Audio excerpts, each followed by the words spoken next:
Agora, esse negócio da terceirização está incomodando muita gente. Inclusive, eu queria que viesse uma pergunta das ruas, para começar o bate-papo com uma pergunta das ruas. Vamos lá. E vocês respondam, por favor. Vamos lá, a primeira pergunta sobre terceirização que vem das ruas. Meu nome é Guinaldo Roberto Costa. Eu queria saber se a terceirização é uma solução para o desemprego que está sempre crescendo. Então é com vocês aí. Olha, eu não acredito que a terceirização venha estancar esse problema do desemprego no Brasil. Pelo contrário, eu acredito que ela vai aumentar um pouco mais esse desemprego, desde em vista que não dá para se discutir terceirização num país que até ano passado veio uma matéria muito grande, mostrando que é um país ainda que tem o trabalho escravo aí o tempo todo. Nós temos uma lei trabalhista e essa lei é desrespeitada o tempo todo. Há de entender que uma das varas que tem o maior número de processos é a vara do trabalho. É o trabalhista. Uhum. Então, o que acontece? Nós hoje temos um país que não está preparado para a terceirização. É um equívoco a pessoa acreditar que a terceirização irá diminuir o desemprego. Pelo contrário, ela irá, sim, aumentar o trabalho informal. Mas você não acha, assim, que... Aí, não só você, Tiago. Vocês não acham que a tentativa é diminuir o número de impostos, de exigências fiscais em cima do empregador, para que ele possa, então, contratar? Aí ele deixa de contratar o indivíduo, por exemplo, se eu fosse empregador, queria contratar o trabalho do Tiago, em vez de colocá-lo na folha, porque aí me diz assim, pelo que eu já ouvi, se o salário do Tiago fosse 1.000, eu gastaria com o Tiago 1.600 no mínimo. 60% do salário eu pago com tributos e impostos. Se eu terceirizo, se eu contrato a empresa que tem o Tiago, eu gasto muito menos. Isso aí não geraria mais emprego? Na minha opinião, eu vejo, assim, essa terceirização hoje, nesse olhar que você tá me perguntando, é muito ruim porque, assim, o Brasil não teve nenhuma preparação para viver essa cultura, tipo assim, desse novo tempo, eu acho, na minha opinião. Então, assim, seria algo bem novo para as pessoas e principalmente essa questão que o Cris colocou, que seria a questão, assim, por um lado, pode melhorar essa questão do empregador no sentido de diminuir o seu valor no seu investimento para com uma pessoa, mas ao mesmo tempo não teria nenhum vínculo daquela pessoa, e como o brasileiro hoje já existe a cultura dele do emprego, de carteira assinada, da folha salarial, então para ele poder viver esse novo ritmo agora e tipo não poder, e querendo ou não, o emprego é uma segurança que ele tem. E quando ele não tem mais isso, eu vejo que vai aumentar o número de processos e muitas pessoas vão acabar, assim, desanimando até mesmo desse ritmo da terceirização. Você estava falando a questão até de riscos, né, Cris? Assim, de deslocamento, né? Nós não sabemos na terceirização, não fica muito claro na lei, que hoje na CLT fica bem claro que se um empregado estiver indo para o seu local de trabalho, sofreu algum tipo de acidente, automaticamente ele tem seus direitos garantidos pela CLT e tanto pela Previdência. Já na reforma da Previdência e da terceirização, isso não fica claro. E é um erro que estão tentando dizer que o país está vivendo em crise, que o desemprego está nos impostos. Não. Nós precisamos fazer a reforma trabalhista e a reforma da Previdência, tem que ser o último caso. Nós precisamos reformar o Brasil politicamente, nós precisamos diminuir o número de gastos. Por exemplo, é inaceitável o judiciário com altos salários da forma que é. Não é o trabalhador que está trazendo a dívida para o Brasil, o trabalhador, pelo contrário, ele é contribuinte do crescimento do país. E parece que o trabalhador é ele que está criando todos esses ônus, que é ele que está criando a crise, é ele que criou essa... Não é isso. Nós hoje estamos vivendo um momento em que o Brasil está querendo fazer a reforma pelo lado errado. Está começando pela cauda para chegar até a cabeça. Nós precisamos resolver a cabeça para chegar até a cauda. Pois é, muitas pessoas estão discutindo terceirização e é um termo que a gente acaba usando, né, normalmente, mas o conceito não está muito claro para todo mundo. Por exemplo, o Marco Oliveira, que é de Betim, ele diz assim, queria saber com a terceirização, como é que fica a lei trabalhista no Brasil? Se as empresas não terão vínculo mais direto com o empregador, o que vai acontecer com a terceirização? Não há mais um vínculo direto, é isso? Olha, eu tenho um caso que aconteceu e eu fui um dos lutadores por esses trabalhadores. E já existe a terceirização velada no Brasil, escondida, que é o famoso gato, aquele que pega as obras aí da construção civil, ele é muito famoso, então ele pega ali vários trabalhadores e põe para trabalhar, pega o serviço, contrata os trabalhadores sem passar pela empresa. É um chefe de obras, por exemplo? É um chefe de obra. Isso. E aí isso tem trazido muito problema, porque às vezes a pessoa se acidenta e ninguém responsabiliza por nada. Eu tenho um fato que aconteceu aqui bem próximo, em Belo Horizonte, na região de Sabará, de um gato que pegou vários trabalhadores lá no Morro do Papagaio para trabalhar, foram 18. Eles foram trabalhar, quebrar uns barracos, só que esses barracos estavam todos, essa quebrança estava ilegal. Ai. E aí o que acontece? A polícia chegou e prendeu todos os trabalhadores. Meu Deus. Foram todos, ficaram uma semana presos. E aí, moral da história? O gato foi embora, não sobrou nada para ele, a empresa não se responsabilizou. Quem foi o mal penalizado foram os trabalhadores, que além de ficarem presos 8 dias, não receberam seus dias e ninguém foi responsável por isso. E se o cara não quiser pagar, também vai recorrer, como antigamente falava, vai reclamar com o bispo, né? Porque se não tem um vínculo trabalhista, esse trabalhador lá, o da ponta, o servente pedreiro, ou pedreiro que foi contratado, que é na palavra isso aí, né? Ou, tem uma obra ali, vamos lá. Né? Se aconteceu um acidente de trabalho, porque, gente, pode acontecer. Como é que você vai levar um plano de saúde ou o SUS mesmo? Como é que você vai levar a pessoa? Né? Quem vai se responsabilizar? E não dá para deixar de dizer que os direitos trabalhistas, eles foram conquistados à base do suor. Isso. À base de um momento que o Brasil precisava de ter a CLT em 1943, quando ela foi criada. Ela já foi criada e com todos os parâmetros que um trabalhador precisa.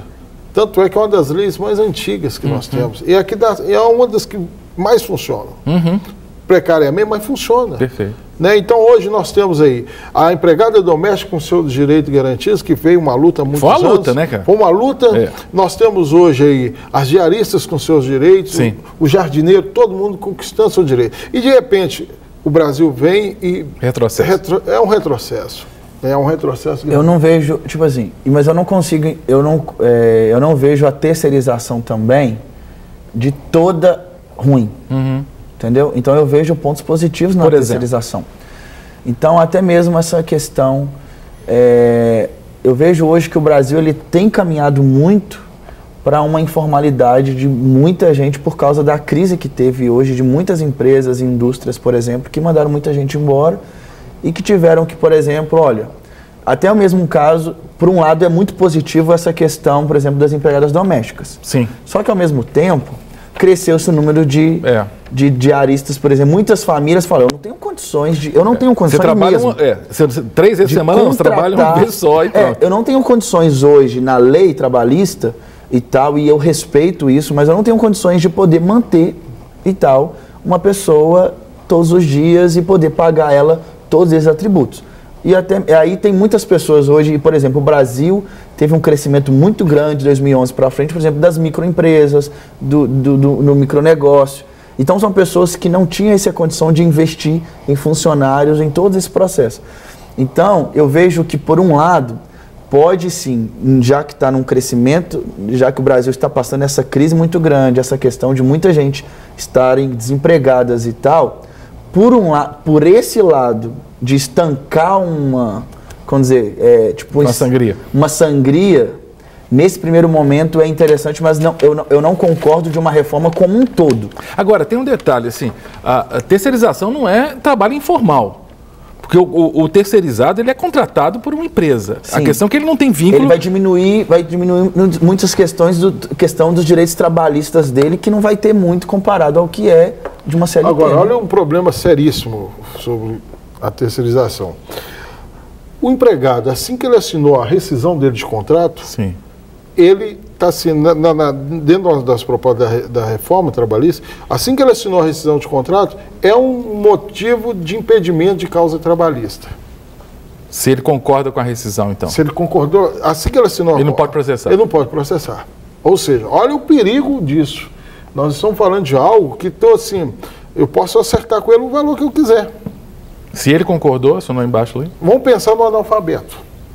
Vamos pensar numa pessoa leiga de tudo. Ela assinou ali, acabou todos os direitos dela. É um perigo seríssimo que está ali escondido dentro da reforma.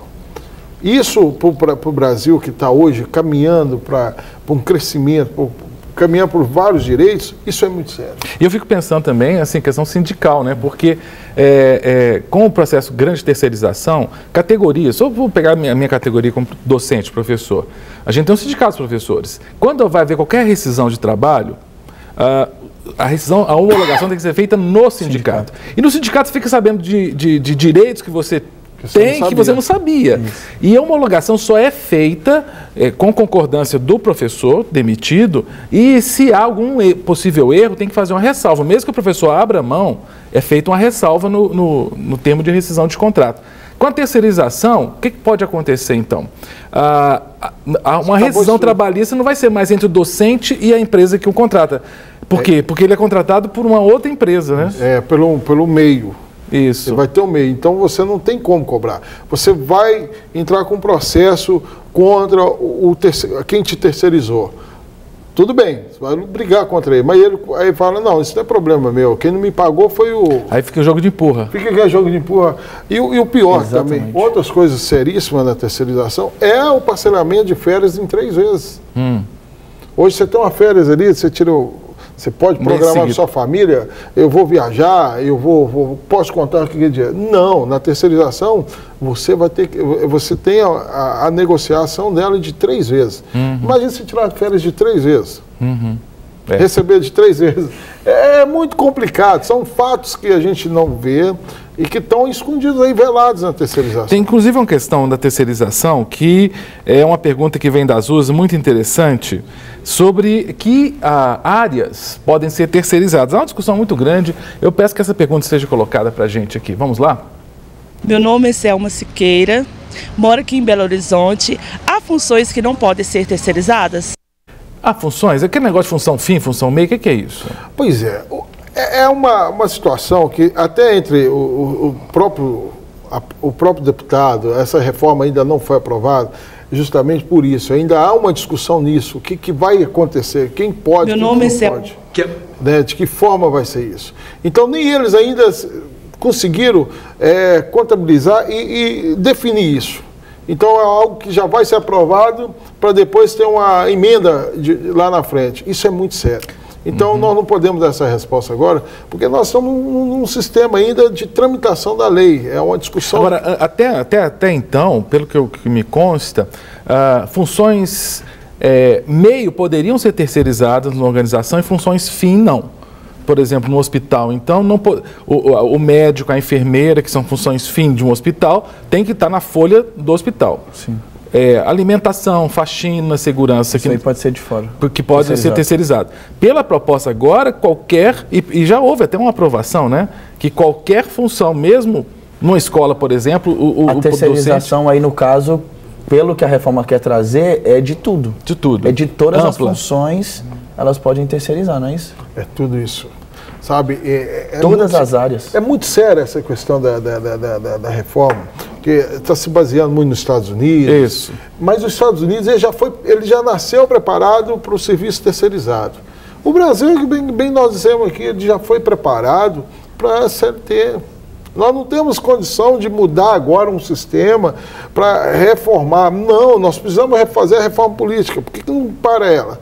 Por que está envolvido? Se a gente for olhar bem a reforma da trabalhista, ela tem uma briga política porque entre o poder público e os sindicatos. Porque os sindicatos são politizados muitas vezes e as greves e vai crescendo. Então, vão parar com isso. É melhor parar, cortar ali e vão cortar o direito. Deixa eu provocar vocês. Não que eu concorde com isso, mas eu tenho que provocar. Eu já ouvi críticas à lei trabalhista brasileira, que é da época de Vargas, né? O Cris aqui mencionou, que ela é muito paternalista. Que ela dá um 13º salário, um mês que você não trabalha, você recebe, que férias você recebe adiantado. Eu não estou achando que é ruim não, tá? Por favor. Como trabalhador, eu acho que é um benefício que ajuda muito. Mas dizem, que você mencionou os Estados Unidos, Cris, que países como os Estados Unidos não são paternalistas. O cara tem que correr atrás. Não tem 13º lá, não tem 13º, não tem esse negócio não. E tem muito brasileiro, mas muito brasileiro, você deve conhecer alguns aí que estão lá ralando, não tem DST, não tem férias, mas trabalham a beça e no final do mês ganha o que sabe, se não trabalhou, não ganha. Não estou dizendo que eu sou a favor, estou provocando vocês. O que vocês acham disso? Eu acredito que todos nós precisamos de ter um pai, sim. Se a lei é paternalista, nós temos outras leis que não nos agradam em nada. Nós temos leis aí no Brasil que são frouxas. São leis que não permitem nada, que deixam a gente... Por que nós não podemos ter uma lei paternalista? Uma lei que está trazendo dignidade, porque o trabalho é dignidade. Então, que seja paternalista, que pense da forma que for, mas que seja uma lei que está aí, está dando certo. É ela que sustenta o país. Não é o trabalhador, ele não é ônus para o país, nós temos que deixar isso claro. Ele é a solução financeira do Brasil, porque quanto mais a taxa de emprego cresce, mais o país cresce. Com certeza. Então não é uma lei que deve ser tratada como uma lei penal, por exemplo. Eu vejo 50% disso. Por quê? Eu acredito que precisa ter mesmo essa questão paternalista e tal, de certa forma, mas ao mesmo tempo eu acredito muito nessa responsabilidade dada para as pessoas no sentido delas correr atrás. Por quê? Porque o Brasil, a gente tem uma cultura muito da coisa mais fácil, de tentar ir pelo caminho mais fácil, do jeitinho brasileiro e tal. Então acaba que muitas pessoas aproveitam disso. Então, por isso que de certa forma, em alguns caminhos da reforma eu apoio, mas não no todo, mas ao mesmo tempo é a questão do trabalhador, do emprego, que a gente já aprendeu essa cultura. Tem os seus fatores, entendeu? Então, assim, eu fico... É porque o emprego aí traz dignidade, né? O cara correr atrás do sustento traz dignidade de vida. Só que eu não concordo de ser 100%, de ser tipo, só por um caminho e ao mesmo tempo e também só por um outro caminho. Entendeu? Porque eu vejo que tem muitas pessoas hoje que elas não se encaixam, na minha opinião. Tem muitas pessoas hoje com muito talento, com muita vontade para fazer tanta coisa, e que ela não se encaixa num emprego hoje tradicional. Formal. Mas nós temos hoje já experiência no Brasil, nós temos já um serviço terceirizado. As telecomunicações são todas terceirizadas, né? Nem por isso ela gera tanto emprego assim. Nós temos hoje vários trabalhadores que trabalham por RPAs no Brasil. Também não gera tanto emprego assim. Nós temos hoje músicos que tocam terceirizados no barzinho. Também não é um gerador de emprego. Então, a terceirização, ela é, na verdade, igual nós estamos falando da construção civil, que é uma construção onde temos vários trabalhadores que são terceirizados, que também não gera esse tipo de emprego. E estamos batendo um papo hoje sobre terceirização, sobre reforma da Previdência, e houve uma pergunta que ficou no primeiro bloco do Luciano, Sena de Contagem, sobre essa reforma proposta da terceirização. Isso é recente? Isso é coisa do governo Temer? Ou já tem sido discutido há mais tempo? O que é que vocês pensam sobre isso? Não, essa discussão é antiga, né? Eu acho que há um problema no Brasil, até uma situação muito delicada, e eu não concordo com ela, que é essa briga de patrão e empregado. Isso. Eu acho que são ambos, os dois são os dois se completam ali. Então, há muito tempo, essa questão dos sindicatos e os patronais, tanto os sindicatos dos empregados quanto os patronais, vem tendo essa briga. Tanto é que a terceirização já acontece no Brasil antigo, desde a época da privatização, que as telecomunicações chegaram e já começou a terceirizar ali o tipo de serviço. Então, eu acredito que o governo Temer, ele está forçando, porque ele acredita que essa mudança agora é o momento do Brasil. Mas não é o momento do Brasil. Agora, eu acho que tem uma questão também, assim, muito ideológica, você mencionou, Cris, de patrão versus empregado, porque nós tivemos aí nos últimos 13 anos governos de esquerda que são marxistas. E o marxismo defende a luta de classes como um princípio da sociedade capitalista, de que, sabe, o trabalhador só ganha se o patrão perde, e o patrão só ganha se o trabalhador perde. Então, esse antagonismo aí, ele gera conflito o tempo inteiro, né? Talvez agora, porque embora o Temer tenha sido vice da Dilma, que era de esquerda, está claro que o Temer não é de esquerda, né? Ele está sendo favorável a uma proposta aí porque a terceirização, pelo que o Cris colocou, parece que o Thiago não concorda 100%, mas ela favorece muito mais ao empregador do que ao empregado, né? Ela favorece mais o meio, que é o mediador. O mediador. Digo, esse patrão que contrata o terceirizado. Ele será bem...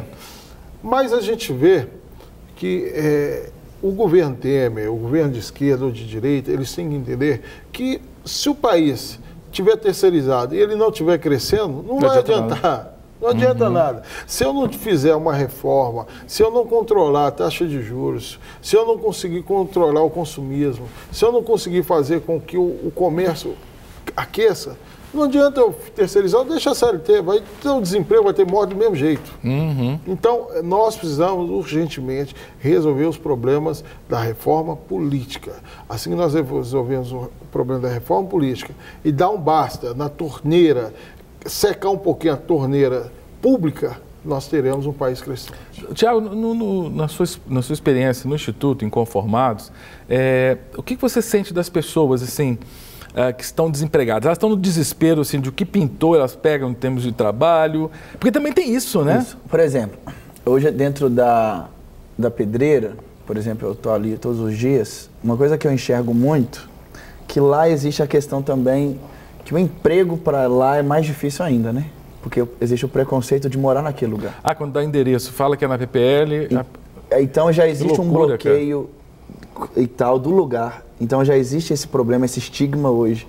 E tal. Então assim, dá o endereço. Então muitas pessoas hoje não conseguem entrar nesse mercado de trabalho, no emprego, no caso de uma CLT, por esse desafio e tal, desse preconceito. Mas ao mesmo tempo, por isso que, de certa forma, eu vejo muitas pessoas, elas assim, mais disponíveis, tipo assim, o que está aparecendo eu vou pegar. Pra então, não ficar parado. Por um lado, esse mediador, que vão dizer, chega um cara lá... O contratante. Igual, por exemplo, eu tenho uma amiga minha hoje, que ela montou um aplicativo de diaristas. Então ela consegue dialogar com as casas, com as mansões, com muitas pessoas que têm condições, e ela montou um aplicativo onde ela é esse mediador. Então ela cadastrou muitas pessoas e tal. Então ela vai dentro da comunidade, ela dialoga com todas essas mulheres e ela faz essa ponte. A captação, ela faz essa ponte entre as casas que necessitam de diaristas e ao mesmo tempo nessa mulher que está necessitando de trabalho e tal. Então, e como dentro da comunidade da pedreira, por exemplo, o número de mulheres trabalhando é muito maior do que dos homens e tal... então, assim, por um lado, eu vejo isso algo muito interessante, esse mediador que tem esse interesse de fazer essa ponte e tal, mas buscando mesmo gerar oportunidades, entendeu? Ela vai ganhar o dinheiro dela, esse mediador no caso. Então, por isso que eu não sou 100% de certa forma... Você não acha, Cris, que é melhor estar trabalhando desse jeito que não está trabalhando? Mas aí, eu acho interessante, não precisa mexer na CLT para existir a terceirização. Aí ela já existe. Eu concordo com isso. Ela já existe. É o que eu falei, ela existe há muito tempo, as telecomunicações já fizeram isso. Você vê, nós estamos no sistema de CLT, já existe a terceirização. Não precisa de você mudar a CLT. Entendi. Você está entendendo? Então, a reforma da Previdência não precisa acontecer, já existe. Nós só precisamos regulamentar, então, a terceirização. Precisamos dar um norte para ela. Isso aí. Fazer com que ela exista... mas de uma forma viável, de emenda. E mais visível também, Entendi. tipo assim. Que ela seja uma emenda da CLT. Entendi. Porque assim, eu fico me perguntando, né? Eu entendi que a sua proposta mantém a CLT do jeito que está, com a segurança do trabalhador, regular e tudo, e se organize a terceirização de uma forma que deixá-la formal, né, com carteira assinada, tudo certinho, com direitos que o seletista tem. Seria mais ou menos por aí. Por exemplo, nós vamos pensar lá no Código Penal.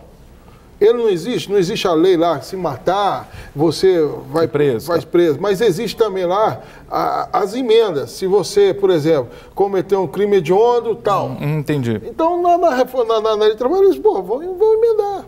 A CLT, não precisa mudar ela toda. Agora, falar em mudar, a questão da Previdência também é uma questão tão séria, né, rapaz? Muito mais séria do que a própria reforma trabalhista. Pois é, foi que dia? Foi sexta-feira, foi no último dia, não foi sábado? Foi sábado do Congresso do Trono, foi muito engraçado, que eu estava do lado da nossa equipe aqui, eu que fiz a entrada pro programa, e a Ana Paula e o pastor Gustavo Bessa falaram assim, quem é o mais idoso aí? Pra quê, rapaz? Eu estava do lado da equipe, e o povo, aí, pastor Carlos, aí, cabelo branco. Mas cabelo branco indica idade. E eu estou numa idade pré-aposentadoria, eu estou ali para ser aposentado. Mas eu confesso a você que eu e o pessoal da minha idade, né, que estão entre os 50 e 60, nesse meio termo aí que tem os 30 e poucos anos de trabalho, estamos apertados. Assim, o que a gente faz? Sobre essa questão da reforma da Previdência, gente, vocês acham que ela é necessária mesmo? Esse negócio do rombo da Previdência que o pessoal fala, isso é conversa fiada ou não? Tem mesmo e tem que mudar? Você falou muito bem, você iniciou falando que você era que a pergunta quem era o mais idoso. Só que a reforma da Previdência, ela não é para idoso, ela é para ancião. Para mais que idoso. Exatamente. Ela é para ancião. Porque, vamos pensar, uma pessoa, é inaceitável. Eu estava comentando, um jogador de futebol que tem todos os seus parâmetros, tem todos os seus benefícios para jogar futebol, o cara tem uma preparação, o corpo dele é preparado para o esporte, ele tem uma alimentação saudável, ele não aguenta trabalhar mais de 40 anos. Agora vamos pensar um trabalhador que ele não tem uma alimentação adequada, ele é estressado, ele vive de outra situação, transporte público, ele não consegue trabalhar mais de 40, né? Então vamos pensar que... Ele começa a trabalhar, vamos lá, começa a trabalhar com 18. 18. Né? Agora vamos pensar, qual que é o trabalho mais difícil? De um pedreiro, de um gari ou de um jogador de futebol? Sabe? Vamos pensar isso aí. Então, é uma covardia a reforma da Previdência. Ela é uma covardia. Porque, olha para você ver, ela está vindo, a gente está pensando muito na aposentadoria, mas tem outros pontos que são cruciais, que é a LOAS. Né? Explica quem é a LOAS. Assistência social, né? Assistência social para idosos que estão lá com seus 60 e poucos anos para aposentar, 65, então ele vai lá... E às vezes esse aí não contribuiu porque era uma pessoa que trabalhava no campo, não era um assalariado, e a LOAS, ela cobre essas pessoas. A né? ideia agora é de passar de 65 para 70 anos. Poxa vida, olha para você ver, o cara não tem condição, e ainda tem os doentes mentais... Tem os doentes, puxa, pessoas que vão... Está sendo afetado. Muitos que foram abandonados, de certa forma, pelos filhos e não têm mais o conhecimento de correr atrás, não sabe dos seus direitos, não tem essa informação. Sim. Então acaba que é prejudicado, aí, atrasa ainda mais esse processo na vida dessas pessoas, entendeu? Vamos pensar, gente, que nós somos casados, nós temos nossas esposas. Então, muitas vezes, junto a minha renda com a da minha esposa para a gente manter uma casa. Perfeito. Então, quando automaticamente eu venho falecer, a minha esposa, ela tem ali minha pensão, mais o seu salário.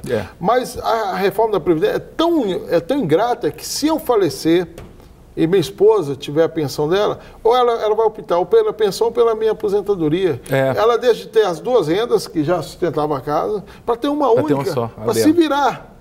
Então, olha que incrível, sabe? É cruel, né? É cruel, crueldade mesmo, sabe? Aí vamos pensar no trabalhador do campo, que hoje ele aposenta com a idade mínima de 55 anos, com 15 anos de contribuição, ele vai poder aposentar somente com 65, mais 10 anos na vida desse homem. E é diferente, um trabalhador rural, o desgaste físico é completamente diferente de um trabalhador urbano, por exemplo, né? Porque ele trabalha na roça de sol a sol, a pele fica curtida de sol, câncer de pele, uma série de questões que ele vai passando, né? E ele precisa do físico, né? O trabalhador urbano nem sempre ele precisa, da saúde física para trabalhar, tendo saúde mental, tendo uma certa locomoção. Mais uma vez o trabalhador é penalizado. Quem fez o rombo não foi eu, não foi o senhor, não foi o pastor Tiago, não foi o trabalhador. Não foi nós que criamos esse rombo da Previdência.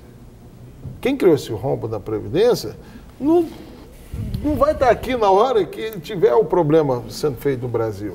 Então, eu acredito que essa questão de ter que reformar a Previdência por causa do rombo é balela.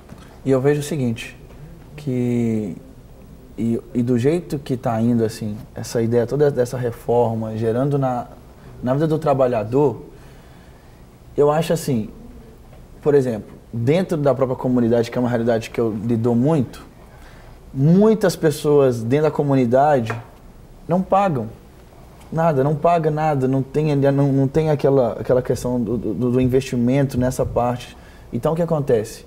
E aí ela não tem essa informação, mas aí quando ela descobre também a informação do jeito que é dado, olha, você tem que pagar tantos anos, tipo assim, se antes o trabalhador já se sentia penalizado, tipo, essa briga mesmo da aposentadoria, eu vi amigos dos meus avós, eu pequeno, crescendo, eu via meu avô, um tanto de gente indo pro Praça 7 e não aceitar, olha o meu salário hoje, como é que tá? Eu recebo nada. Isso. Eu paguei a vida inteira. Então essa briga é antiga dos aposentados de lutar pelos seus direitos. Só que aí, tipo assim, piorou mais ainda. Em vez de melhorar, piorou. Aí você vai falar do rombo.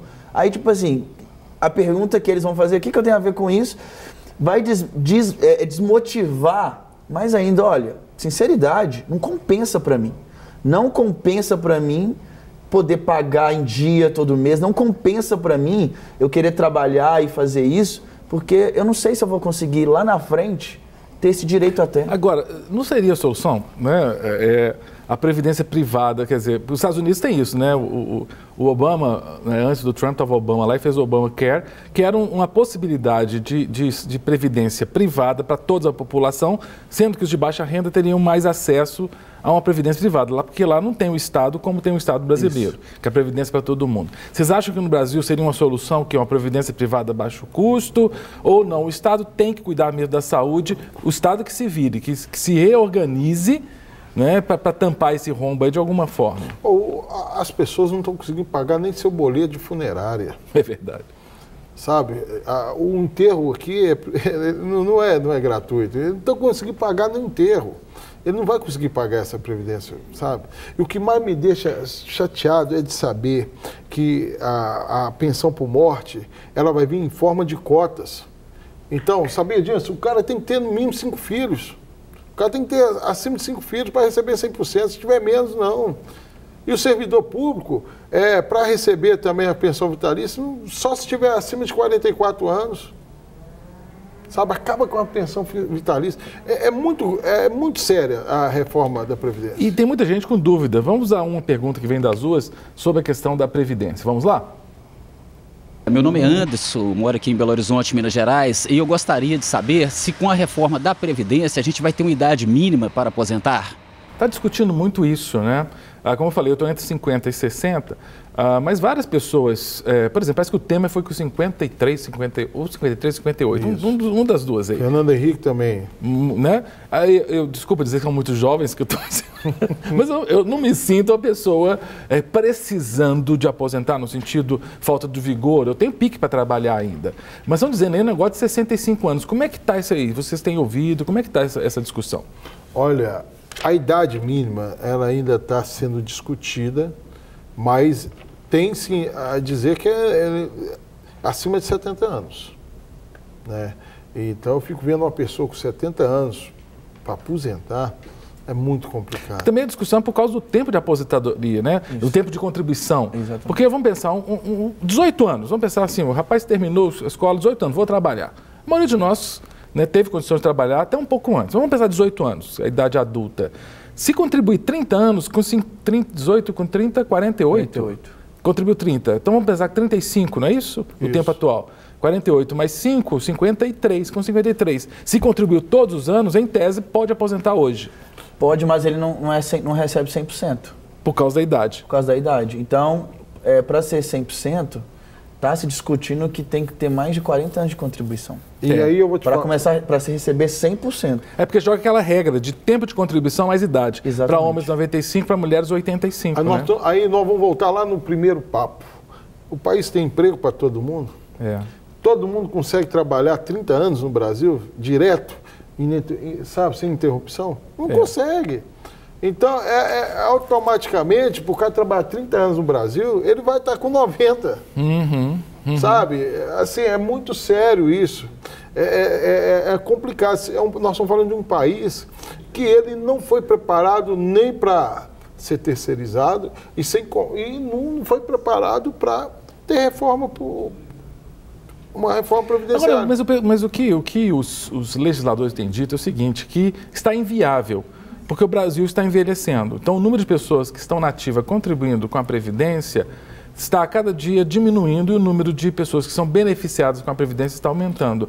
Como é que fica, então? Não, eu não concordo, porque quando eu era jovem, eu era criança, uma pessoa com 40 anos, ela estava muito delimitada.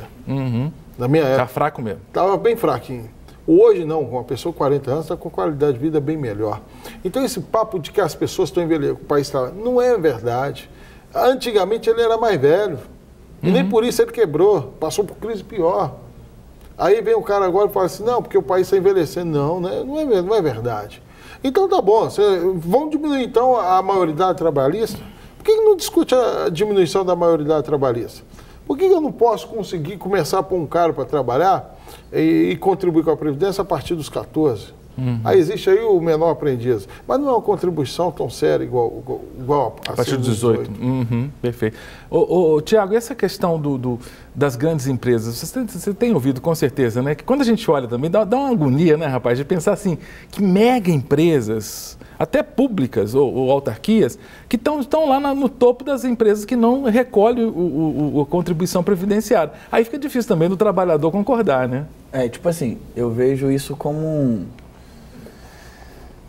Aí entra essa questão de direita e de esquerda, tipo assim, que uns ganham, estão lá só crescendo, desenvolvendo e tal, e o trabalhador sempre vai sair prejudicado. Então, assim, aí traz esse entendimento, por exemplo, e acho que o povo brasileiro, acho que ele é muito corajoso, porque, tipo assim, ele toma muita pancada. É verdade. Ele toma muita pancada e ele continua guerreando.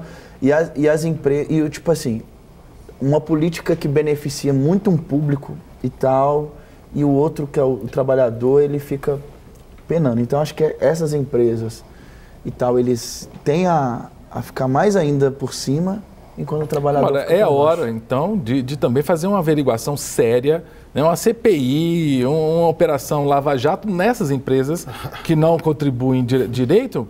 Porque é o seguinte, isso pode resolver parte desse chamado rombo aí.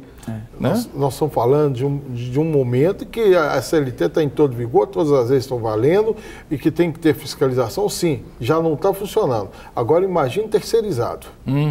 Aí que vai ficar mais difícil. Para receber todas as novidades do canal, inscreva-se e se curtir o vídeo, clique em gostei. Aproveite para acompanhar a Rede Super nas redes sociais.